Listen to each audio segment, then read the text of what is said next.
Hey, what's up guys, welcome to my video. So hari ni aku nak unboxing dan aku nak kongsi sikit tentang satu produk ni yang aku baru beli. Ianya sejenis headphone dan kita tahu ramai yang cari headphone, kebanyakannya headphone style gaming. Dan ini bukan headphone untuk gaming, ini dinamakan studio monitor ataupun studio headphone ataupun whatever yang korang nak panggil. Korang panggil lah, tapi aku panggil studio monitor. Macam korang tengok ni. Inilah dia, Audio Technica ATH M20X. Benda ni aku beli dengan harga 188, bawah 200, murah. Sebab apa? Sebab benda ni dah lama. Sebab kalau korang tengok ni, model dia M20X, sekarang ni dah sampai M70 tak silap aku. Dulu masih headphone ni baru keluar, harga dia aku tak mampu nak beli. 300, 400 pun ada. Tapi sekarang dia dah ketinggalan zaman. Jadi aku cubalah untuk beli dan aku ambil kesempatannya aku beli sebab aku nak guna buat editing video. Jadi anak aku tak kacau aku lah. Dia bising, dia nak menjerit, dia orang punya pasal. Jadi aku boleh edit video dengan tenang. So sekarang ni kita buka dulu, kita unboxing headphone ni.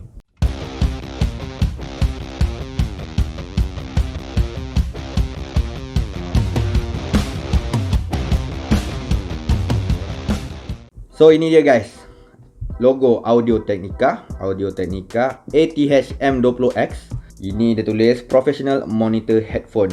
Memang betul lah, dia memang monitor untuk kita guna buat audio editing secara profesional lah. Walaupun aku tak profesional sangat. Okay, ini logo. Okay, ini gambar dia. Kemudian ni dia pun gambar dia saja. Belakang ni adalah dia punya apa nama ni, spesifikasi. Dan aku takkan ceritalah tentang spesifikasi secara detail sebab aku nak cerita kenapa aku beli benda ni. Okay, belakang ni kita tengok ada professional monitor headphone. Lepas tu macam-macam bahasa lah. Okay, kita buka sekarang, jangan leceh. Senang ke tak buka dia ni? Tarik. Alah, ketat lah. Dia macam it's too fit. Macam dia masih dara. Boleh pun. Apa yang susah sangat ni? Memang ketat guys. Okay, tada, manual book. Kemudian atas ni dia punya tutup. Unboxing yang nice. Dia punya boxing tu, packaging dia memang cantik. Okay, ini dia earphone dia. Earphone pula, headphone. Kita tarik macam ni. Buka macam ni. Ini tarik, keluarkan. Dan ini dia kabel dia, kabel yang sepanjang-panjang alam. Standard studio punya headphone ni biasa dia panjang-panjang sikit kabel yang dia bagi ni. Dengan ni apa ni? Pakai kertas kot, kertas dawai ni. Okey. Berambus kotak ni. Ini dia headphone dia. Okey. Packaging yang biasa. Kita tarik. Ini tarik ke mana ni? Tarik ke belah sini. Sebenarnya aku memang perlukan sangat headphone sebab itulah kalau aku nak editing, anak aku kat belakang aku main tu lah, main ni bising. Jadi terganggu lah nak buat macam mana kan, susah kan, kena beli satu lah. So ini dia headphone dia. Yang first kita nak rasa adalah keselesaan dia. Okay, ergonomik atau tak. Ini macam kecil sangat, kita kena tarik. Terus masuk dulu benda yang paling penting.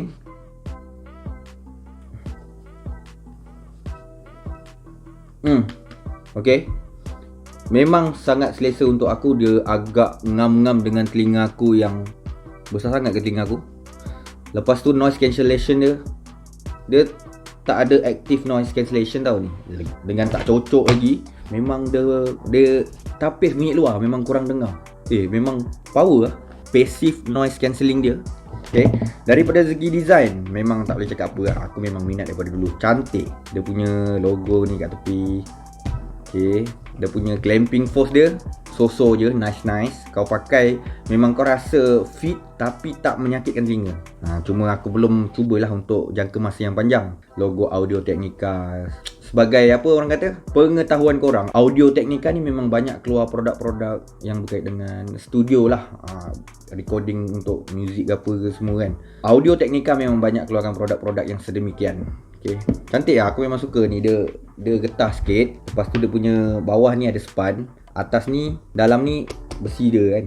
Okay, clamping force dia nice. Lepas tu dia punya span untuk headphone ni, dia agak kenyal-kenyal jugalah. Dia lembut tak, dia sedang-sedang. Dia lebih ke arah keras sikit.